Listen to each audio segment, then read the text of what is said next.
What's going on, YouTube? It's me, Tiffany, and I'm here with my co-host, Tanea. Hey, guys. And we're back with an all-new Grey's Anatomy review. Yes, we are. Sorry, y'all. I gotta fix my hair.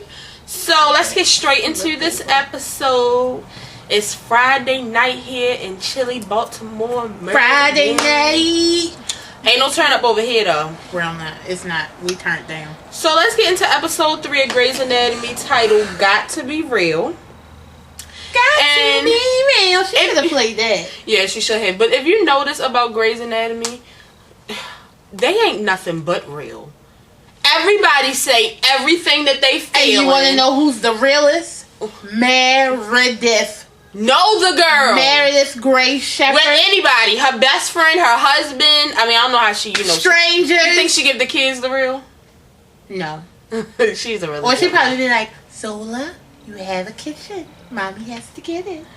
So, let's get into this episode. You remember last episode we were really excited to find out when we, Maggie was going to find about Weber, and if Meredith was going to find out, how was Meredith going to find out if it was really her sister or da-da-da-da. So, I got my notes. Let's go down the list. She got her notes. So, we start the episode off with Meredith and Karev talking in Meredith's old bathroom at Karev's house, and Karev is in the shower naked, and she pulls the shower curtain back. First of all, I didn't know that. I mean, I know they all were like back in the day. They used to all be in the bathroom at the same time, but like Karev was one of the ones that moved in way after like George and them did. So I didn't really know she was. She had saw Karev's penis or whatever. Why? Of course she did. I didn't know. She started talking about how it grew and everything. Didn't she have sex with him? No! She had sex with George. Oh, no, I thought she had sex with Karev. Hell no. Karev tried it. Hey, in the you first never season. know because So, she's basically over there telling him, because you remember now Alex is her person. She's basically over there telling him, like, I need you today. Tells him about, her claiming to be the sister. Meanwhile, he's supposed to be spending this day trying to get ready for the board meeting to decide if he'll be on the board or if Bailey will be on the board. The stupid interns are outside the room. Yo, I fucking hate his girlfriend. F-bomb. Oh, see, darn. How many more do I have? 2. So, the whole thing is she is starting to feel, and that's what I wanted to ask y'all. How do you feel about Meredith being in the bathroom with Karev? Like, if you were Karev's girlfriend. I mean, because she knows their relationship, but still. Like, that. Let's take it back to when Lexi was married, when Callie used to always come in the shower with Sloan. How she would just walk over to the apartment. It was also a different. Well, because Karev and them may have sex. Yeah, Karev and Meredith didn't have sex, and if they really have like a friend, brother, sister. Whereas Sloan and Callie had let me bang you. Then we became brother and sister, and then we became parents. So you're cool with the man in the bathroom together? Yeah. You don't think that she should feel any type of way? Definitely. I know that Meredith doesn't want you to see her husband. It's still disrespectful. No, what is disrespectful is her ear hustling and listening. So anyway, Meredith and Karev plan their day to stay home to prepare for the board meeting and to find out if she's really the sister. Mm-hmm. So then we get into Torres and Owen are going to start this program where they make robotic prosthetic legs? Yeah, robot legs. Robot legs for veterans. They're supposed to be trying them out, right? Yeah, they're like basically like they're guinea pigs. Right. So they basically, go, start to test them on the veterans, and they ended there, and then they go to the same with Arizona with Gina Davis. I was starting to wonder when Gina Davis was going to come back. Yeah. Don't mind my scratching. I'm itching. You ever just be itching? So Arizona's walking through the hall with Gina Davis. I don't even know what her name is on the show. I just call her Gina Davis. Yeah. And they're just talking about certain things because now that Arizona has taken on part of the fellowship. We don't know. We still don't know what fellowship. We said it was for the utero. It's for babies that are still in utero, but it has a name. Yeah. But apparently, you know, just from that little scene, it's already starting to show that Arizona is taking on more than she needs to. Because she's still the head of Peds. Right. Well, did she leave Peds? No. Oh, so she's taking on both of them. I mean, unless she plans to leave Peds, but as of now, she has to, because remember she told her she wasn't ready and she needed like 3 or 4 weeks. Yeah. And she's married and she has a kid, so she's just clearly taking on more than she's supposed to. Then we get to, you know, they decided to go ahead and, wait a minute, I think I'm going wrong. Excuse me. Sorry, I went too far. She went too far into the notes. I don't have notes. Just straight from off the dome. So, yeah, so Bailey's back at the hospital with, what is the black girl's name? Who? Is her name Jerica? Markia? What? Who the hell is Markia? I just feel like that's the type of name she should have. The black intern. What's her name, though? Jeffries. What's her name, Ashley? You know it? Who's the black girl? Maggie? No, the intern. That's not an intern anymore. They still a damn intern. Hold on, They used I'm to trying mess to with think Jackson. of their last name. Because the one was Wilson. Williams. No. It was Ross. It was no. It was Ross, Wilson. I remember the girl who got fired. Y'all know. Her name is Murphy. Yeah. Well, y'all know. Jackson's ex. So she done took over and canceled half of Bailey's stuff so that Bailey can prepare for the board meeting. But Bailey is like, prepare? I'm a effing surgeon. I am the one. I am for who? the one. For Karev? Should I be afraid of Karev? Not the two. I've raised Karev. Right. I'm his mama. And then there's an accident and everybody's paged to the ER, which makes Maggie and Weber end up getting in the elevator with each other, and they get down there, and it's been like, you know, this big accident, but then we see that it's a tree and somebody, which, I mean, you know, usually on another show you'd be like, oh my god, it was a tree and somebody with branches and leaves on the last time. Shonda, when are you going to stop putting objects inside of people? Like, this is starting to get ridiculous. You remember the poll between the lady and the black man, and one of them had to die? No, Tania. Like, stop it. Crazy? So everybody's down there basically, but Bailey, you know, she's walking around taking selfies in front of her in the tree, you know. Can I tell y'all how selfies are taking over the year 2014? That is so funny. I love that Bailey took a selfie. She took a selfie in front of it, which was hilarious. And, you know, so on the surgery, they got Bailey. I believe, is Wilson on the surgery? I don't know. I hate her. Maggie's on it and Weber's on it. It's a whole team of surgeons trying to get it out of him. And, you know, somebody to check the heart, somebody to check the chest, But the whole time, all day, like, Weber's been admiring Maggie's work, like, constantly, like, you did that really good. But so has she, so impressed. And she's just like, wow. Oh, that was so quick. Y'all know she not Team Maggie. She gotta grow on me. So I'm just saying. So basically, they acting like father and daughter the whole damn episode. And at that point, I was just like, he just need to go ahead. You want to tell her or no? So, you know, he did his little attempt after they just about had finished up the guy with the branch in him. They did the little attempt. He attempted to go run and tell her. And she was gone. But she was already gone, of course. Like lightning, because she runs like Flash. As Janae Aoki was playing in the background. Shonda, you played. Then we find that Callie is starting to take on too much because now she has the project we're on with the robotic legs. She's still in, what's her thing called? Her department. She's still in ortho. They have a kid and they have planned on having another kid, so she's supposed to I would say, you know, she's still like a part of the board. Yeah. So, you know, then it goes back to Meredith and Alex, and they're still digging, getting more research, trying to figure out, you know, was Ellis, her mom, really pregnant around that time? And they found out that she does, and then, you know, they start to talk about, because she's really getting drunk now. You know, Meredith's favorite drink is tequila. So she starts to, you know, I could drink tequila like that. I know, and people will be down in tequila. I'm going to try some again. So she starts to talk about, you know, how she is the son. And it didn't hit me until after it went off. before Yang left, that was the last thing she told her. She said, "You're the sun. Don't let him drain the light out of you." And that's the reason why she is still in Seattle, right? Because of this talk, right? So she's, because Karev's like, "Why don't you go and talk to Derek about this? Like, why haven't you told Derek?" And she's like, "I can't talk to him right now." And she's like, "I'm the sun. He can go and suck it. Like, my career is just as important." And I'm kind of glad that she hasn't talked to him yet because he is a jerk off. Then they go to the scene where Callie and Owen fight because the robotic leg isn't picking up the signals.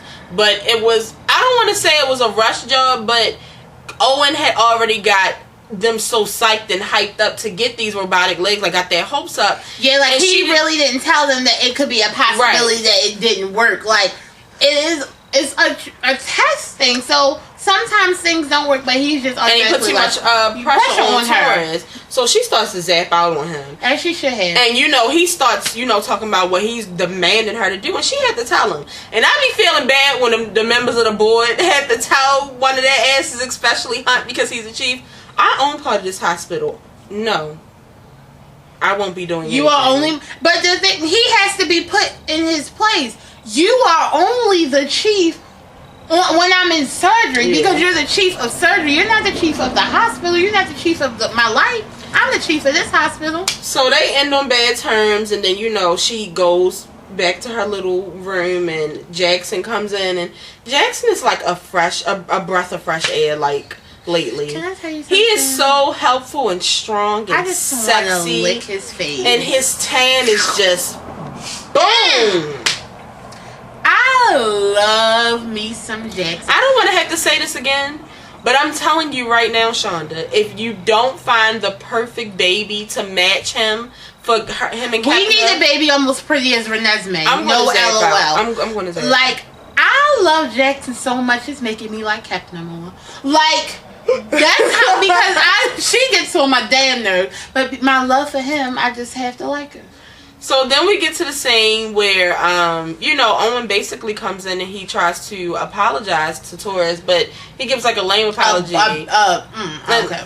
The bullshit apology. A bitch ass one. Like, come on. So, she's like, was that the apology? And she's like, no, that's not acceptable. Are we good? No, we not good, nigga. We not good. Then he just breaks down.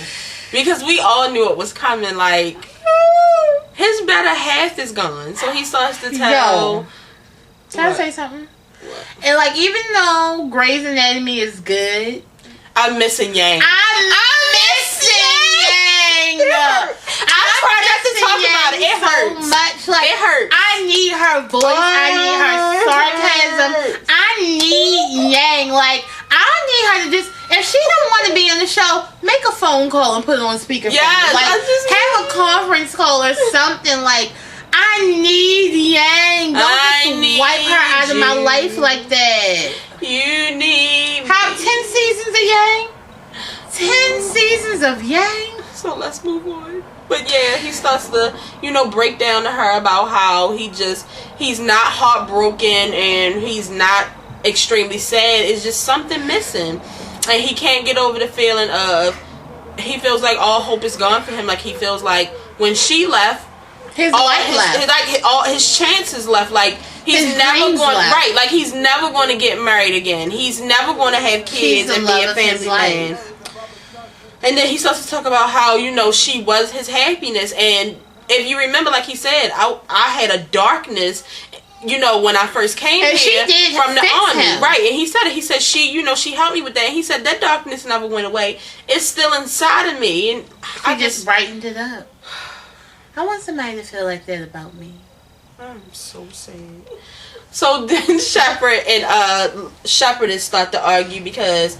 let's just start off this conversation with Derek Shepard was a jerk. He's on jerk mode. This entire episode. And I feel like it's going to be next episode too. Because when he found out that he was leaving, he had already named and put his sister as the head of Neuro. He was supposed to leave, so just because you decided not to go anymore, You My life decided. didn't stop. Right, like nothing changed over here. You changed. So you're going to try to come and take my position back and try to tell me what to do. I'm just as good as you. And he basically tells her, you don't want to do that. Like, my resume will crush yours. I'm way better than you. So bow down. Because can I tell you something? And I'm about to be honest. Like, because Derek is being a jerk. But what's her first name? Shepherdess's first name? I can't remember. Shepherdess really don't want it with him. But that's not the point. Everybody already knows. Listen to what I'm saying, though. I want you to listen. I understand what she's saying, and I feel like he is absolutely wrong. Like, I want to make that clear. I'm not. All right, just come on. But she don't want to go head to head with him in this hospital because, like he said, his resume is the shit. Can I talk now? Go ahead. The thing is, I understand all of that. The point is, you shouldn't even be coming in here trying to step up into my I shouldn't have to go head to head with you because this is already my position. You know what I mean? Like, you need to go ahead. No, or at least talk to me about it. Don't just start stealing my damn patience because you feel like you're going. Because you are better than me. He's definitely. And obviously, we know that something is wrong inside of him. Like, by the way he acting. Like so he decides that because it's this patient and that with this big aneurysm, he, basically tells Kepner, I'm doing it, and he really put her in a bad position because he didn't say, "Do you want?" See, I couldn't have been Kepner, because I would have straight been like, "No, you good. I don't need to do it." Or I would have called I definitely would have told because he said tell. I would have told. But the thing is, you can't tell Derek no if you're. They do what the hell they want to. I don't. Only person that tells Derek what to do is Bailey, Meredith, and now his sister. Moving on. What is her name? I can't remember it. It's something easy though. I can't remember. I want to call her Maggie. Her name is not Maggie. I know. So Richard and Meredith finally talk, and he basically tells her that he's known for a week, and Meredith zaps out. But before she can zap all the way out, he tells her, like, I'm hurt too. She kept this away from me, didn't even tell me, didn't give me a choice, and I wanted to raise, I wanted to be in my child's life, so I'm just as hurt and in shock as you are. And he just basically, starts saying how, your mother took that away from me. Like, I didn't even have a chance. So, before you decide to go off on me, let me explain in my Kevin Hart voice. So, then they go back to the patient that Shepherd stole. By now, Shepherdess has found out what's going on. She comes in the room. She pushes... Poor pregnant Kepner out the way. Say something like, look, I know you was upset, but don't push me because I'm pregnant. The brain, Avery's baby. So they start to kind of go back and forth, but his brain starts to swell, his pupils dilate, he has no gag reflex, and the patient basically dies. He's a goner. And the whole thing is, it's a possibility that he probably would have died, and her kid too, but that was my patient. Yeah. So of course inside she still won't feel like it was something that she could have did. Exactly. So And he was wrong for that because if somebody had did that and he was the chief... Right. So then they go back to, now Meredith and the chief are sitting in the kitchen and like having a civilized conversation, sitting down talking about it. And she basically tells him, like, you have to tell her, like, we shouldn't even be having this conversation. You need to go and tell her. Because it's a possibility that you two could still build a relationship. Do you feel like she's about to be less... Meredith is about to be less mean? To Maggie? Not right away. I feel like she's still going to be mean, but it's not going to be, like, as ignorant. Yeah, it's not going to be cruel. Yeah. Like, because she... Right now, like, Maggie is almost a stranger, so she don't care about her. It's almost like Wilson and the black girl. Right. So, Callie, Jackson decided to help Callie out with the project once they found out that the leg wasn't working, and he figures out a way to where he can move the nerves and make the leg work. Probably something Sloan taught him. Right, the Sloan method. And they basically work it out, and it comes out really good, so they decide that, him, Owen and her will start, the little project. That'll be their new project. And then Callie, right after that, Callie and Arizona go to the surrogacy. What she said it's called, the surrogacy house? The surrogacy center. The surrogacy center. And they get into an argument because, they start talking about what each other has on each other's plate. And immediately, like Tanea said, anything that comes up now, like Torres does yell out, like, you don't want to have the baby? I would say, if it's like, it's like she wants Arizona to beat her. Right. But that's not Arizona. I feel bad for her, though. Because if she could carry the baby on her own, she would. And I definitely feel, I don't know, on one hand, I feel like now, because of what she just took on, she's too busy to carry a baby. Yeah, but like I was going to say, on one hand, I feel like Arizona should have stepped down and had this baby because she's always telling Torres she wants what she wants and, she wants to do what's good for the family and she wants to have another baby too. But she kind of pushed that to the side and was like, well, I'm about to start this fellowship and I really don't want to carry a baby. So, but I was like, but you really can't talk somebody into carrying a baby that doesn't want to carry a baby. Carrying a baby is not going to the market. Right. The only reason I am cutting her some slack though is because she had a miscarriage. Some people that have a miscarriage are very afraid to have another baby. So she could have thought something. Imagine her having to walk on the prosthetic leg wobbling. Yeah. She probably thought about things like that. Right. Come on. Maybe it'll be really hard for her. Maybe she'll start crying in the next episode. She should because Kelly always falls for her tears. So meanwhile, while they're arguing, the surrogacy woman that they're supposed to be meeting with comes out in the middle of one of them. Which one? Didn't one of them yell out you don't want to have? We can't have a baby right now or something like that. No, Arizona. I think Arizona was still almost shell shocked because she was just yeah. And then Kelly just went off so you don't want to have this baby? And then the lady walks up. Yeah. And sees what happened. So I felt I'm not giving y'all no fucking surrogate. Y'all need therapy. Second F-bomb. Oh, one more. So the thing with that is, I definitely feel like at this point they should wait.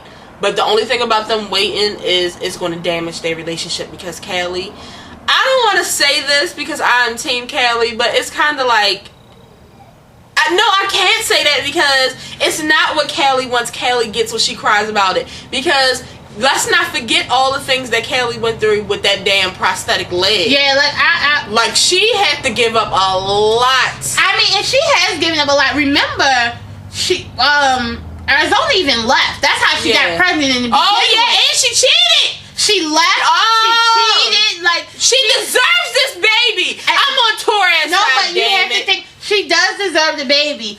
But think about how busy they are. Okay, they are both about to be so busy. Okay, I can see if Arizona was the only person really, really busy because then Torres could be the main parent. Yeah.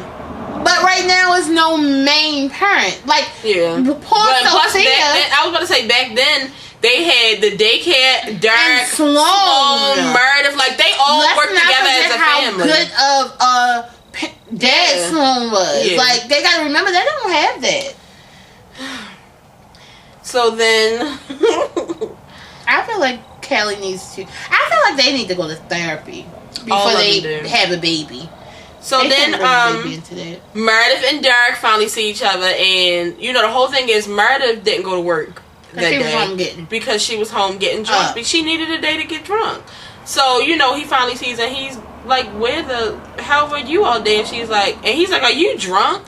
And then he just immediately zaps out "This is what I stayed. I didn't." Did he say, "Is this what I stayed?" He said, "What are you playing hooky? This is what I stayed in Seattle for." And it goes in slow motion because Meredith was in a drunken stupor, and then she was just like, "Did you?"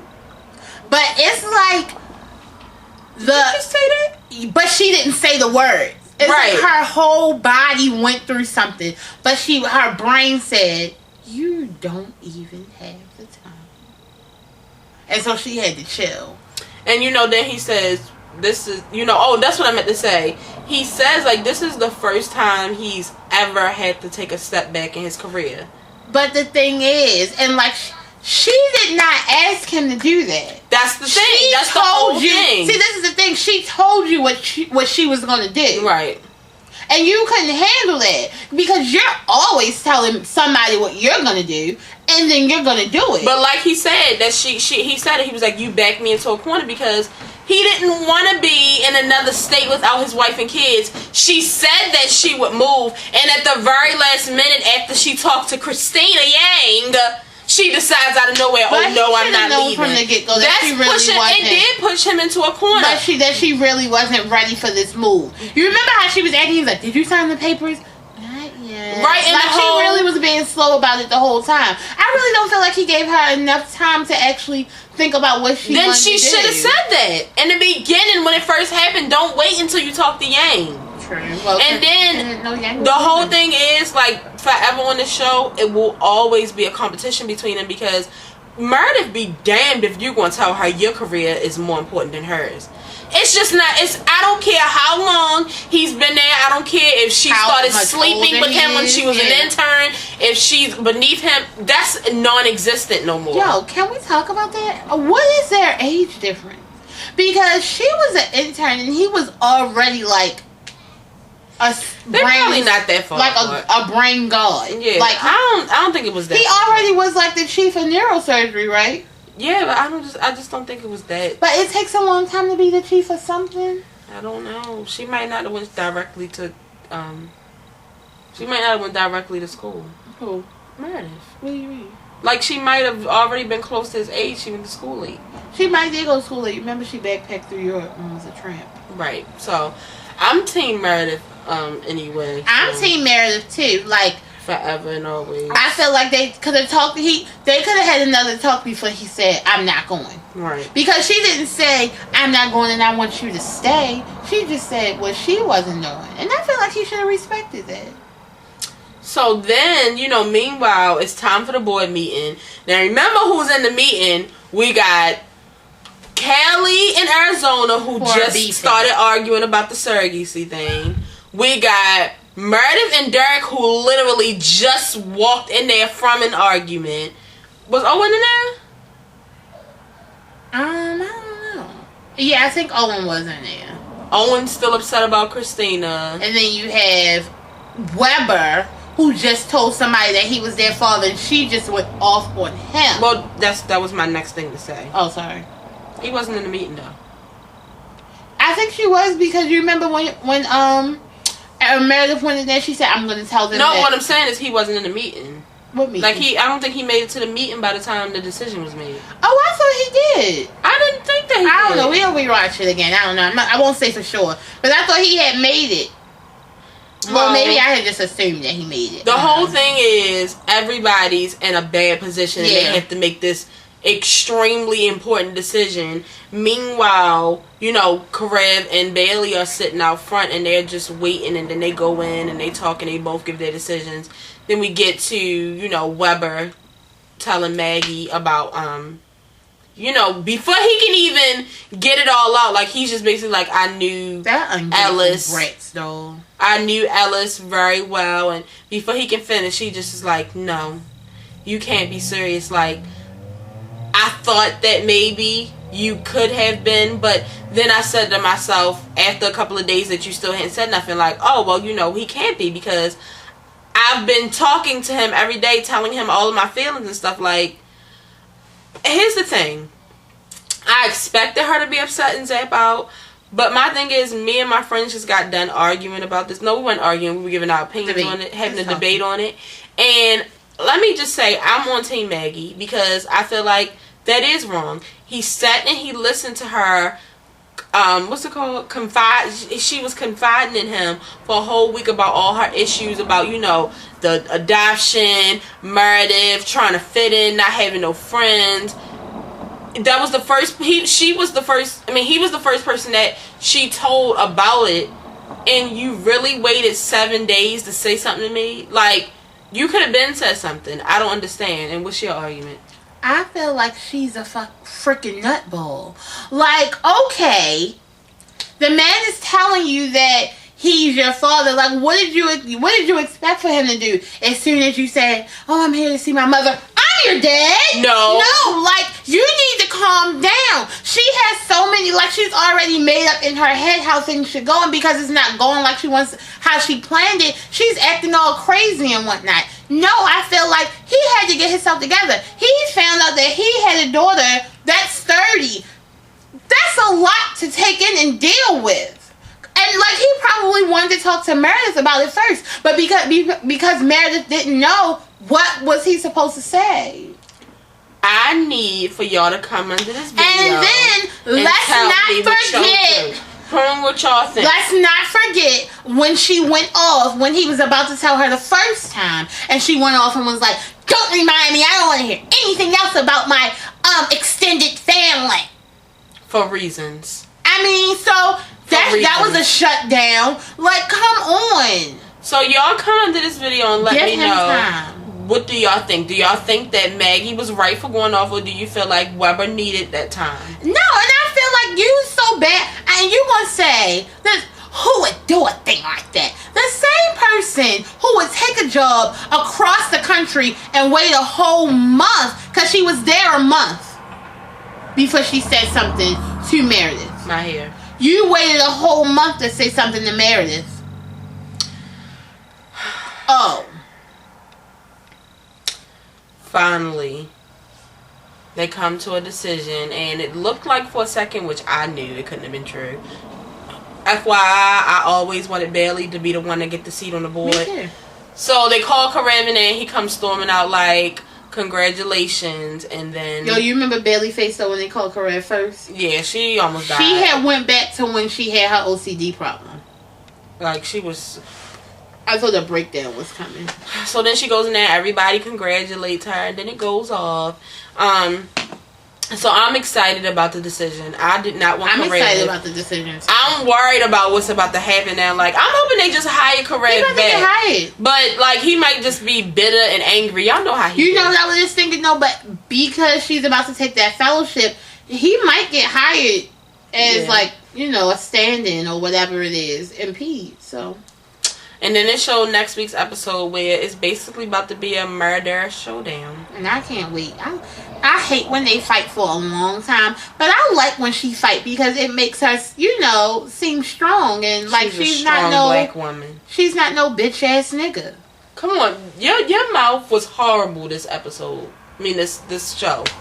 I only said B's, the F word N's, twice. F's. It was no. I didn't. We You didn't call talk Owen about. Hunt a nigga.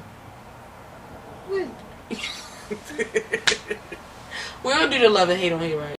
Why let's you forget. every week? Sorry, I keep dragging my scandal hips in here. But next week I'm excited because I just need them to hurry up and argue and fight so they can get back to making love. I love when they make love. I love when they make love. Not war. And it's crazy because, you know, we always be like, oh, Fitz and Olivia, you know, they have this chemistry, blah, blah, blah, blah. I feel like when it comes to the chemistry battle, Fitz and Liv win, but when it comes to them sex scenes, but their sex scenes look extremely real. You want to know why? Like, ugh. You want to know why their chemistry is like that? Because they can't live in love. Like it's so much bottled in. Like, I can only touch you with my penis. Like the hell? No, of course. She's not tonight. Not tonight. I'm just saying. I can't remember the name of the next episode, but we will be here out of the bubble next Friday to review an all new Grey's Anatomy. Let me tell y'all something. Because as much as I love Scandal and I love How to Get Away with Murder, I love me some Grey's Anatomy. Yes, Lord. So I will be here every Friday to give y'all this review. I don't care if 5 people watch it, 75 or 2,000. I will be here next Friday. So, if this is your first time watching, make sure you subscribe and comment, share, tell a friend to tell a friend. Make sure y'all retweet this, reblog this, and share this on your Google Plus and your Facebook and YouTube. And as always, I'll give you a tutorial. As always, if you didn't know, now you know. Now you know. There's no place like There's no show Why do I want to say place? I always say there's no place. There's no show like the show. And FYI, it was a if you haven't seen it, Google it. It's an interview out with Ellen Pompeo where they go inside of her house. It's beautiful. See y'all next week.